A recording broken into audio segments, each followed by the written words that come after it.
So welcome back, part 2 of filling the freezer. Hello family, I am Vicki and you're with Grammy in the kitchen. So we left off last night making the pizza dough and put those in the refrigerator to do its rise. Now we need to make the pizzas.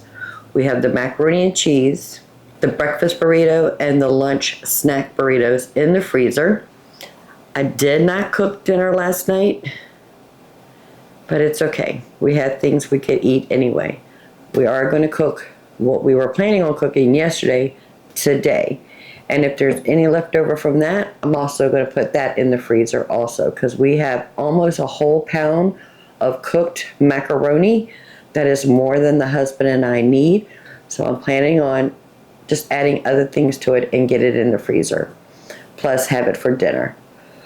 But first we need to tackle the leftover potatoes. So we have maybe about 4 cups. I'm not going to bother making these into mashed potatoes and putting them in little balls and freezing them and then put them in a Ziploc bag. I'm just going to go ahead and put this potato unseasoned in a Ziploc bag and stick it in the freezer.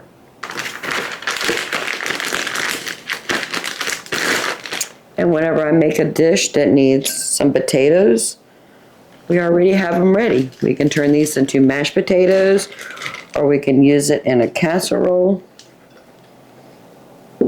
It's very versatile at this stage.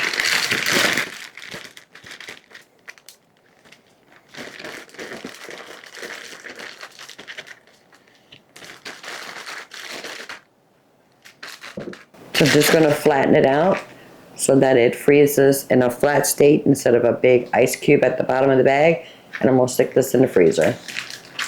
Now we have not gotten to the marinara sauce to get those into jars and get those on the shelf. So we're actually going to be making this pizza sauce on the fly. We do not have to cook this pizza sauce.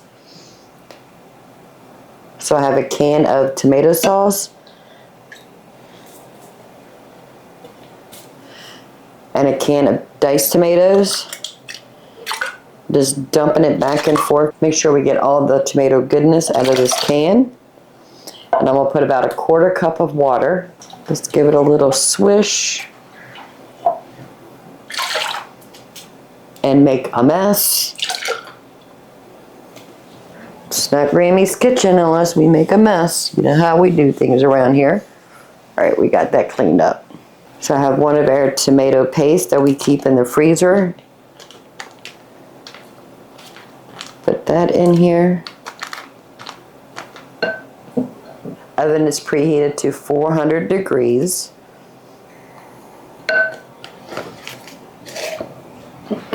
And now we're going to season it. So we're going to start small and add to it as we need. So I'm going to put in a teaspoon of oregano, a teaspoon of basil, a teaspoon of onion powder,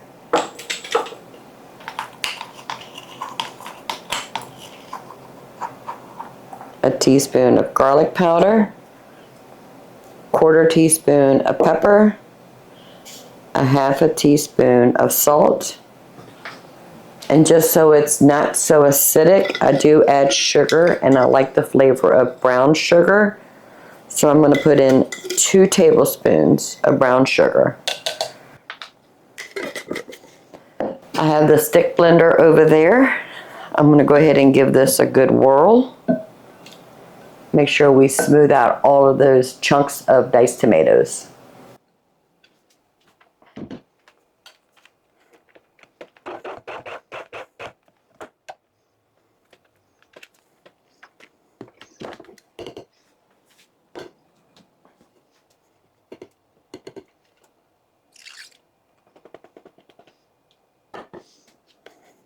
That took all about 5 seconds. We do want to taste it, make sure we have all the right ingredients in the right ratio.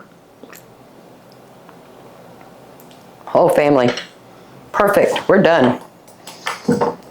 And clean off this countertop, put all these spices and herbs where they belong. Put the brown sugar back into the island.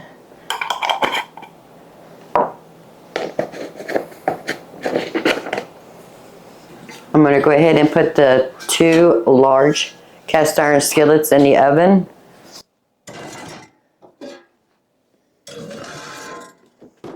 So they can heat up. And we're going to work with 2 doughs at a time because that's how many I can cook. But I only par bake these. So I put them in the pan with the crust and sauce and par bake it. Then I will take it out of the pan, let them cool off, add more sauce and cheese when we're ready to wrap them up and put them in the freezer. I don't like cooking them with the cheese because the cheese will get overcooked when we're ready to cook them and eat. So they'll be in the freezer, and then we'll take them straight from the freezer, unwrap them, put them either on a pizza pan or back into the cast iron skillet, put it in the oven and let it finish cooking with the cheese, and we can add any toppings we want to it.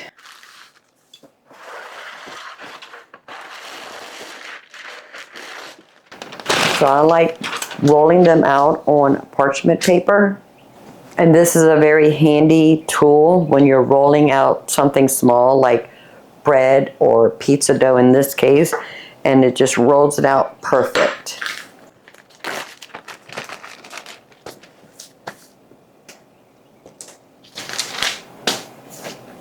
No flour, no oils, or nothing will go down. And I'm just going to start from the center and push it out.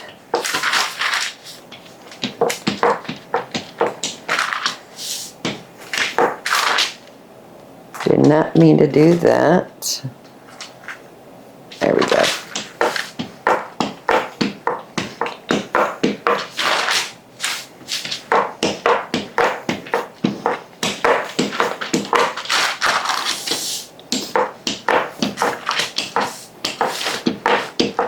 Okay, that is one.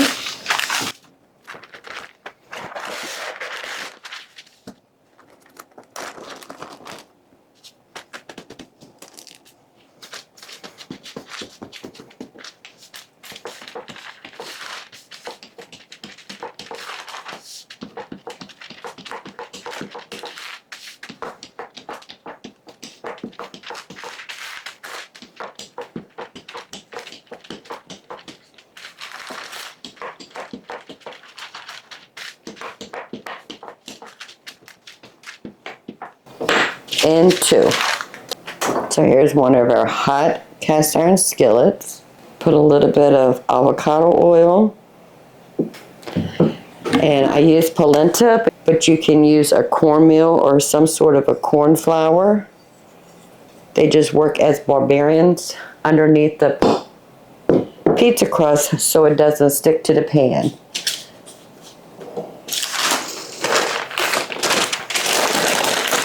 Take one of our doughs, lay it right in here. Just push it around a bit until it covers the whole bottom of the pan. Add some sauce.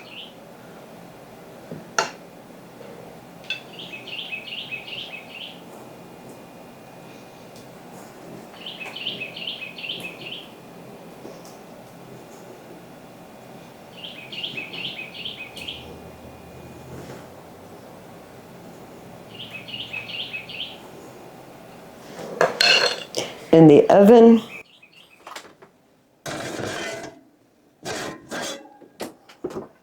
repeat with the second one.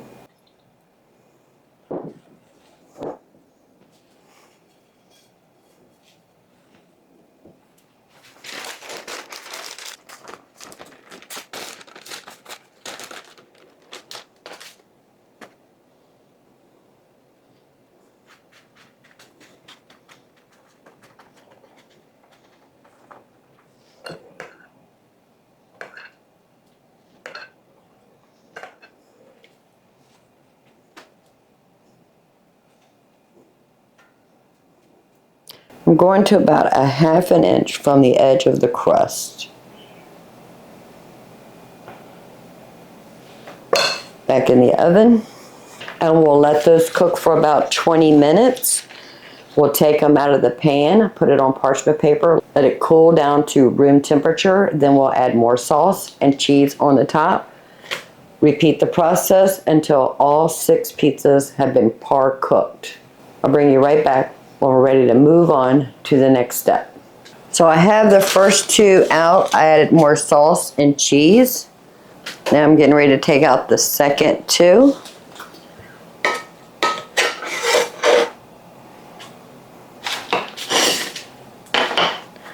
I don't need to add any more oil, but I do want to add just a pinch more of polenta.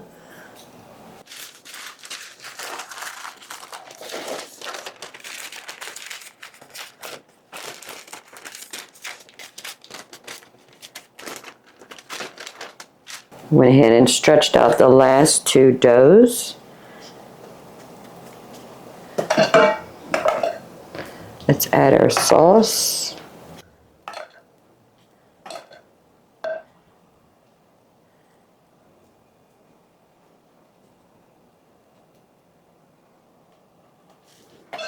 Back in the oven.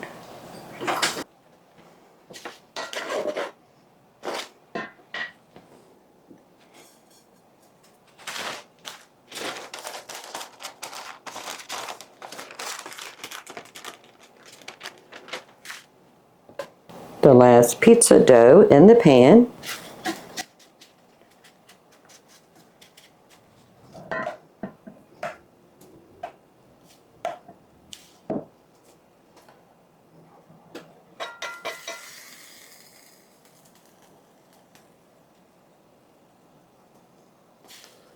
Sauce and in the oven, and that is light sauce. And now I'm going to add more sauce to it before I put the cheese and put it in the freezer.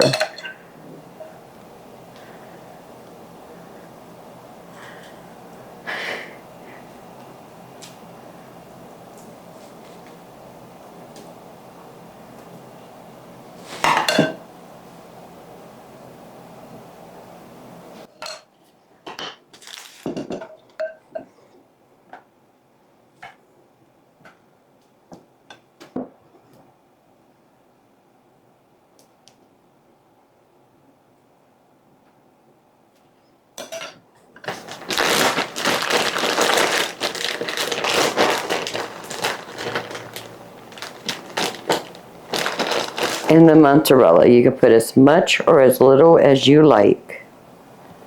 We like ours cheesy.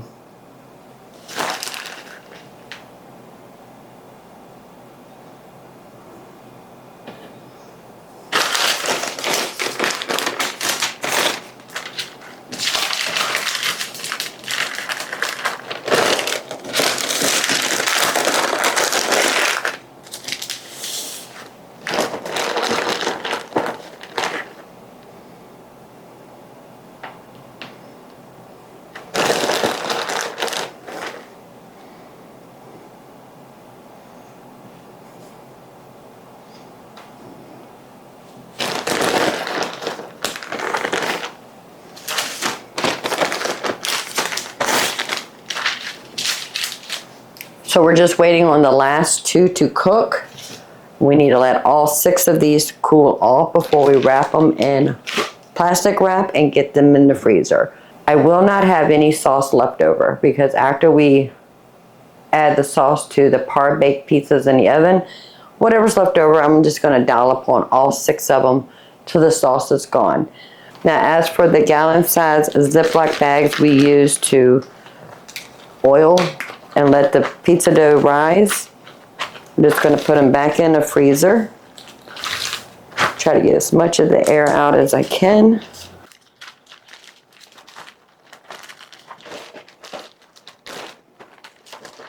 Oil will go rancid at room temperature, and it won't last as long in the refrigerator.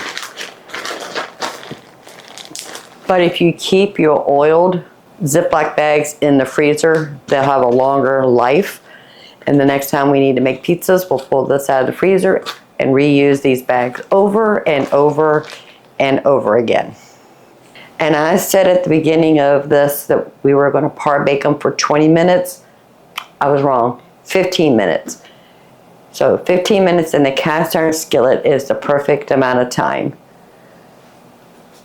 And we have 10 minutes left, and then we're almost done with the pizzas except getting them in the freezer.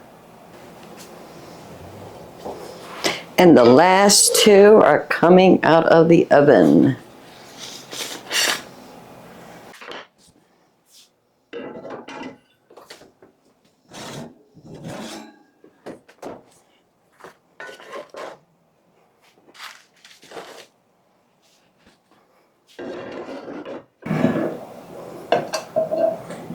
And we're going to add some sauce on the top.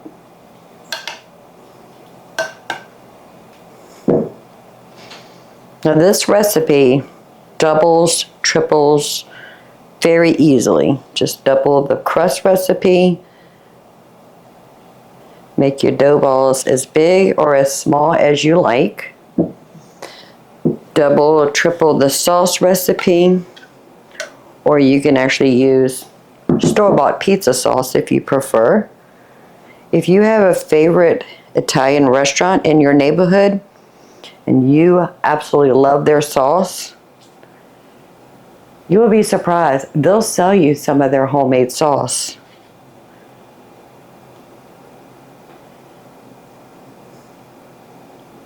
Just call them up and ask them.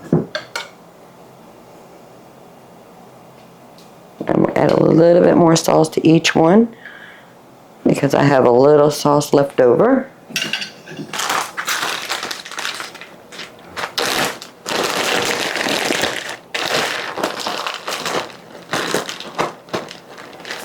And this was 2 pounds of mozzarella. When I grated it, I went ahead and put them in Ziploc bags at 2 pounds increments because 2 pounds is usually what I use when I make my freezer pizzas.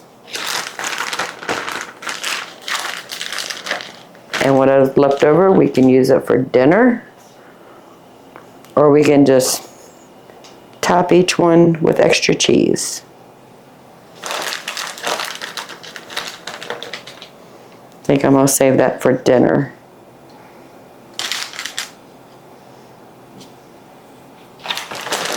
It's just a little bit in here, maybe a cup.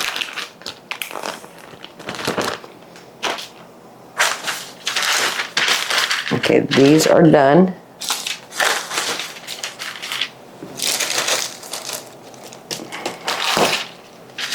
And I already have extra sauce on the last two. I'm just going to add some extra sauce to the other 4. Just give it a little dollop all over that cheese.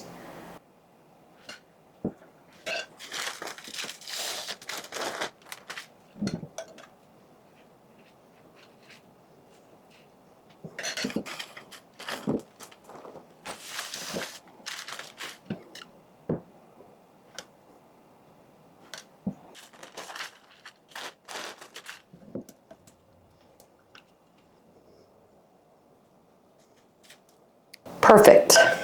Now I want these cool off completely before I wrap them up with saran wrap, and I do double wrap them. So I'll wrap it going this way, then I'll turn it a 90-degree turn, and then I'll wrap it again that way.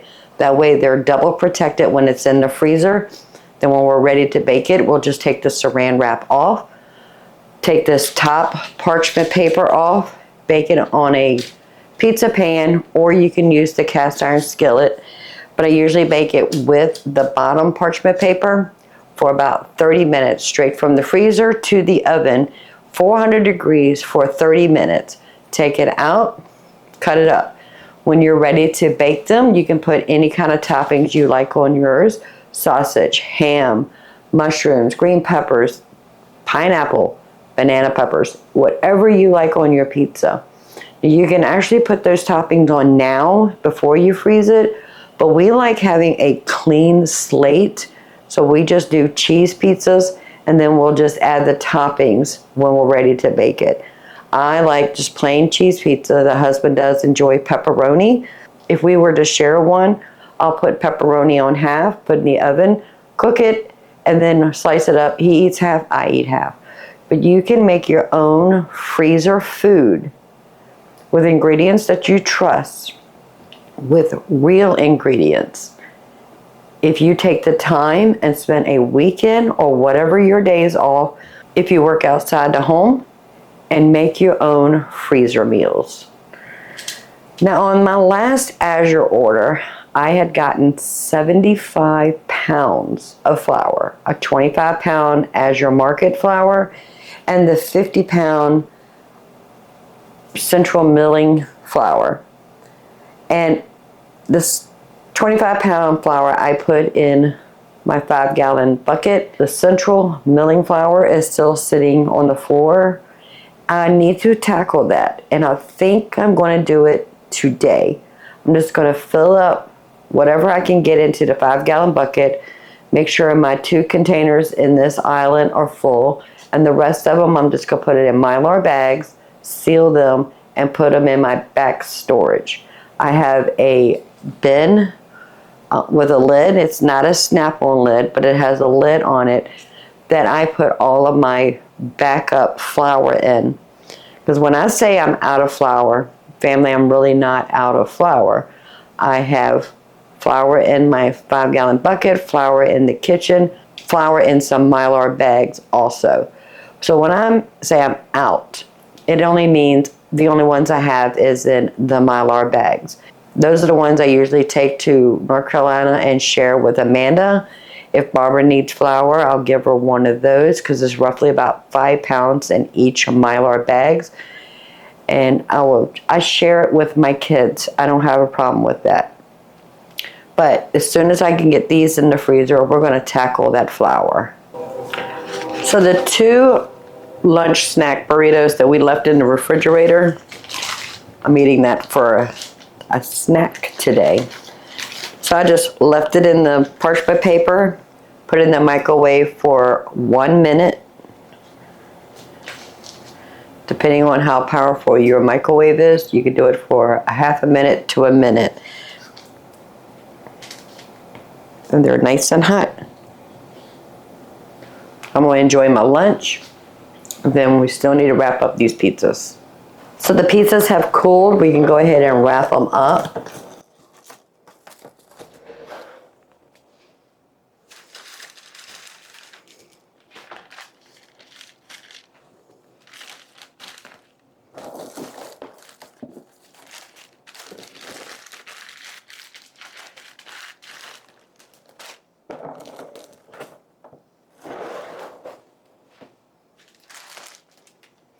Then I turn it a 90-degree turn and wrap it again.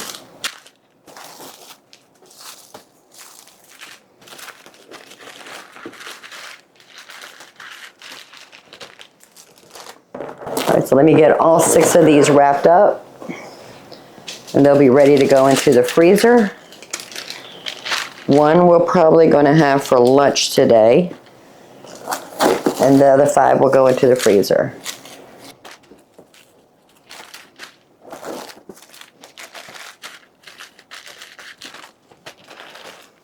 Perfect. So I like to having backups of my non-food items also. My aluminum foil, my plastic wrap, my Ziploc bags, and the parchment paper. I need to order another one of these 18-inch by 2,000 feet plastic wrap. I used to get this from one of the vendors at the restaurant I used to work at, but I'm no longer there, so I'll have to get this from Amazon. Same thing with the aluminum foil. That's a 18-inch. I'm not sure how long it is. And then, of course, the parchment paper, we get that from Amazon. The ones you get from your grocery store are only about 50 square feet. And I go through so much parchment paper because I do a lot of baking, freezer meals or stuff like that. So I go through a lot of parchment paper. And I actually get this brand. It's called Cat Bite. And it's 242 feet by 15 inches. And I always have a backup one of these in my pantry also.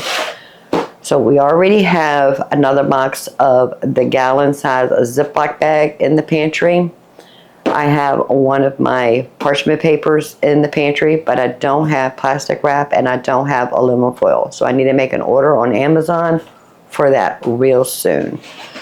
So the pizzas are done. I'm gonna put one in the refrigerator to see if the husband wants that for lunch today.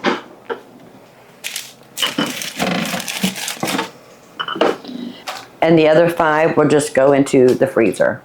So on Saturday, you're gonna see a week of meals, and one of those meals we actually doubled, tripled, because we had the pasta left over, we had some ground turkey left over. I added some other ingredients. It's in this pot. We're gonna have that for dinner tonight. The rest of that dish, I put in 3 of those aluminum containers, and we're going to put this in the freezer, and that way we have 3 more complete meals for the freezer. Now we need to tackle that flour. You ready? Let's just do it. So these are my 2 containers I keep in this island. My extra Mylar bags, and they are 1 gallon Mylar bags. Plus I have some Mylar bags that I reuse that are flour designated only. Because when I take them to Amanda, I give her a 5 pounds, or I'll give her 2 5-pounds. She gives me back the Mylar bags.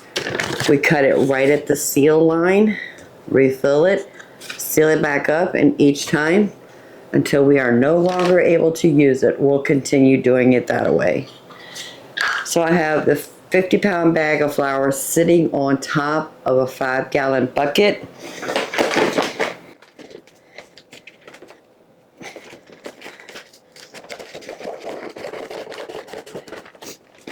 It's like no matter what I do, I make a mess with this. I try and try and try not to, but I always do. See? Did you just see that flour? So let me go ahead and fill my 2 containers up first. Now I used to put oxygen absorbers in my flour, but I don't think it's necessary,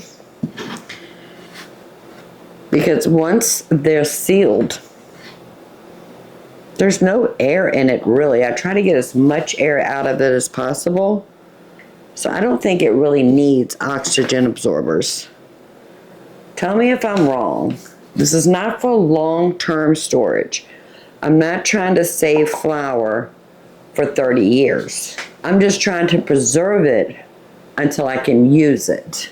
2 kitchen containers are full. I have the kitchen scale right here, one of my used Mylar bags.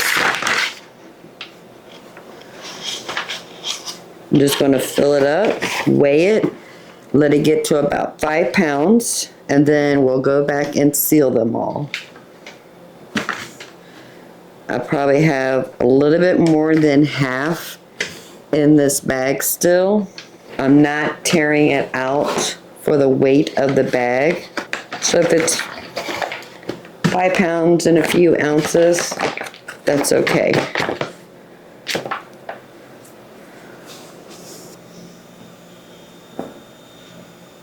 Okay, I have a damp paper towel, and I just want to wipe the rim just to remove any flour residue.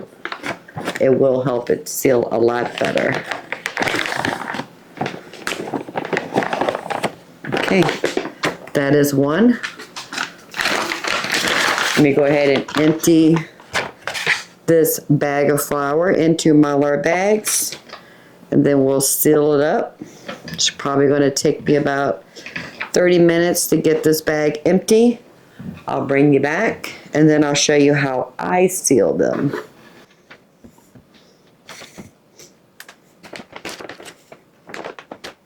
And of course, we have a mess. I'm stepping all in that. So I need to clean the top of the flour bucket. Look at the floor. Ooh, such a mess, but that's okay. So we ended up with 7 roughly 5-pound bags. So that's 10, 20, 35 pounds. I have just a tiny bit left in this bag. I'm just going to add that to the 5-gallon bucket. It's literally probably about like a cup and a half. All right, let me clean up a bit and I'll show you how I'm going to seal these. They've all been wiped down just to get that flour residue off of the sealing edge. I'll let them open so they can air dry. I got flour all over my scale. It is a mess in here. Put my flour containers back inside the island. So I didn't have to get any new Mylar bags. I was able to use what I already had, plus I have 2 extra bags that are used, but that's okay. Now I just use a regular vacuum seal machine to seal my Mylar bags. I don't do the vacuum part because when I seal them, because this has a zipper seal on the top, I will zip seal it, leave a little opening, remove as much air as possible, and then I will put it in the machine. I'll seal it 2 times this way, then I flip it and I'll seal it 2 times going this way, and that really does give it a good seal. That's the second seal on that one side.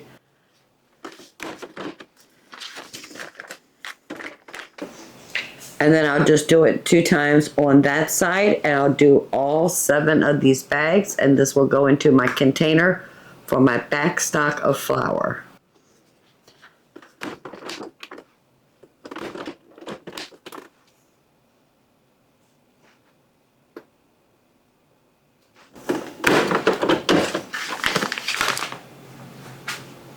And we want to make sure it's sealed, because if that zipper ever opens up, we're going to have a mess.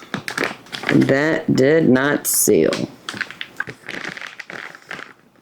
I think I need to clean it just a little bit lower. You want to make sure wherever you're sealing it that there's no flour residue. I am going to let that dry before I try to seal it again. Let's see about this one. Yeah, see, there's flour residue on that.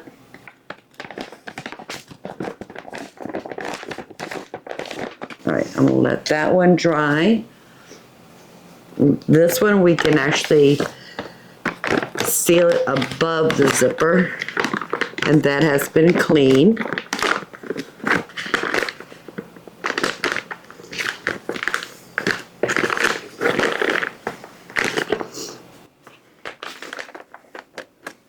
That's 1, 2,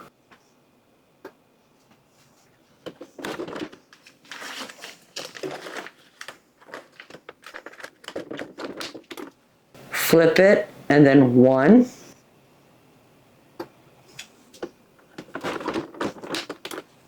and 2. Let me get all these bags sealed up, clean up the kitchen, and I'll show you the tote that I keep these in. And I do like to rotate them.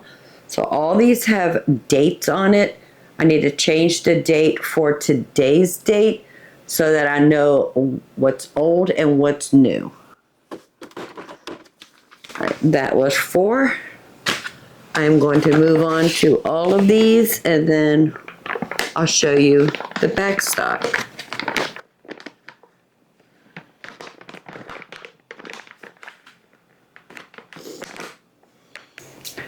The last one has been sealed.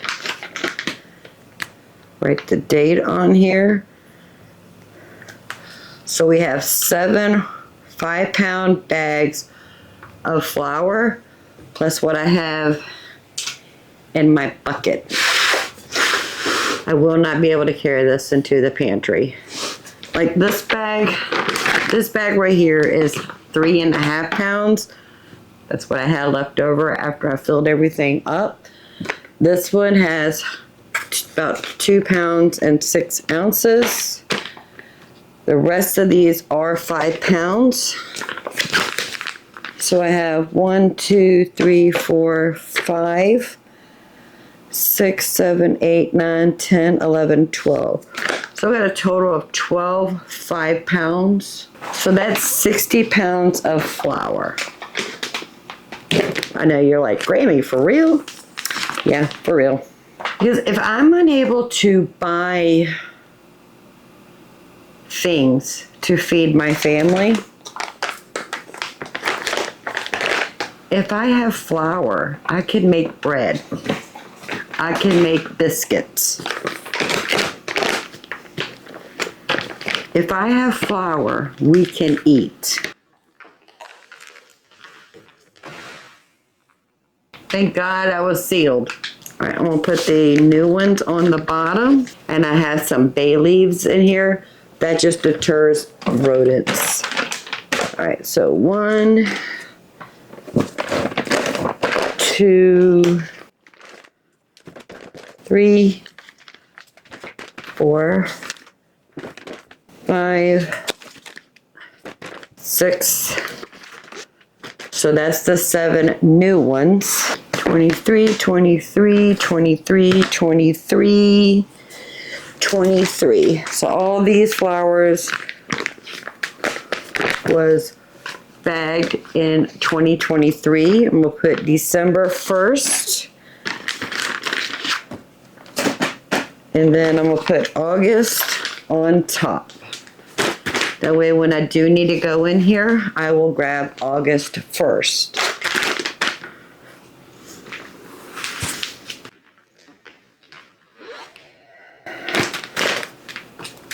Did you see that? See, that one did not seal. Thank goodness I didn't put that thing away. That's only because the heater kind of went off. Let me seal that really quick.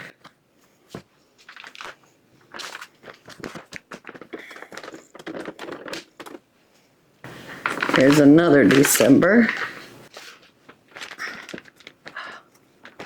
Got flour everywhere. And I just cleaned the floor. How much flour do I have in my house? The 5-gallon bucket holds about 30 pounds.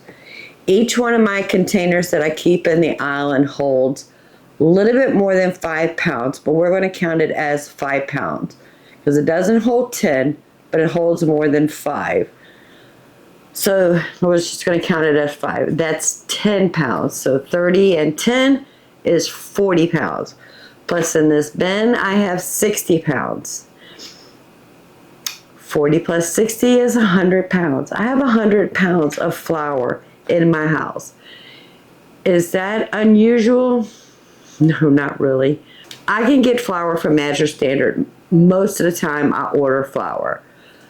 But on the occasion that it happens that I'm unable to get flour, I have this bin right here as my backup.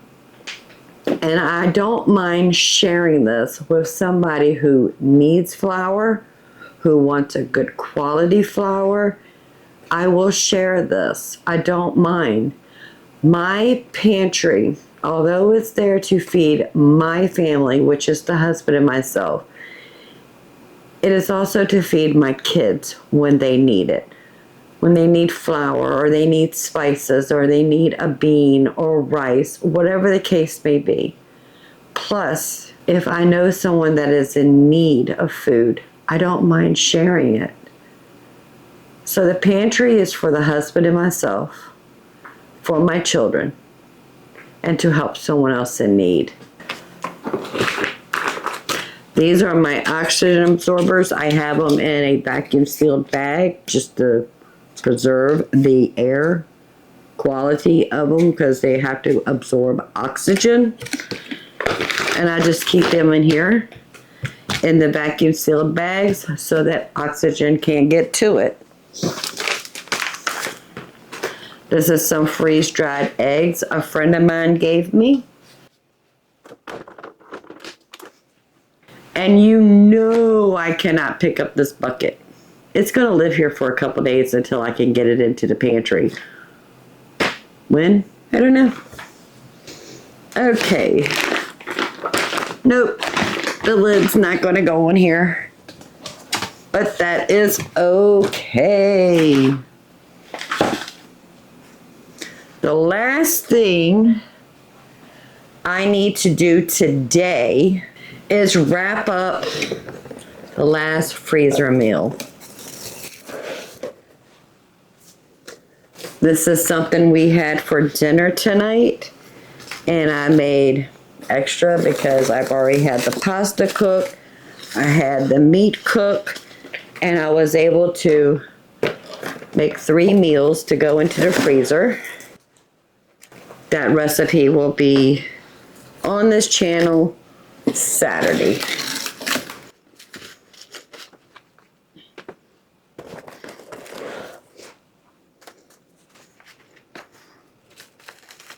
Do you make freezer meals?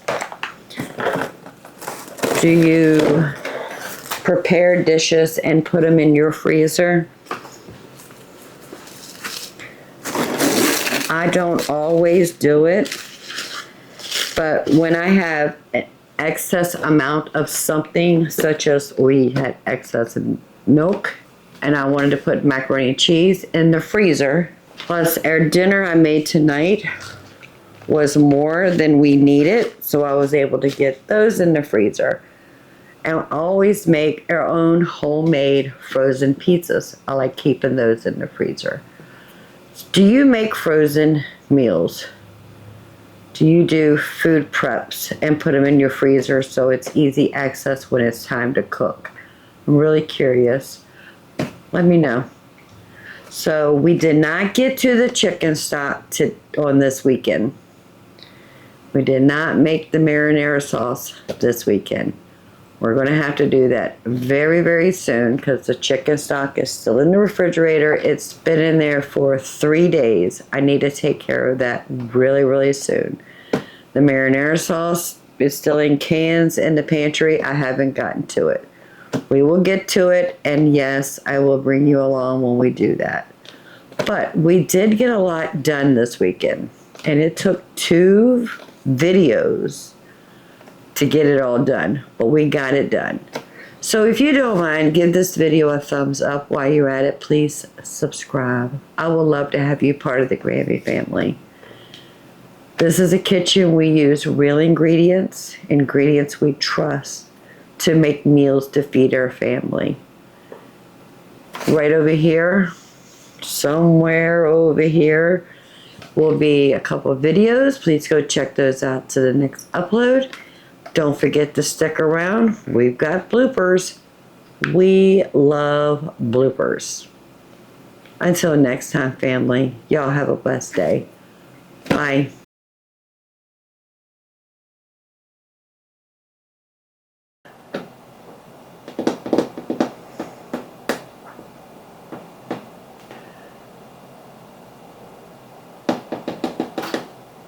Yeah.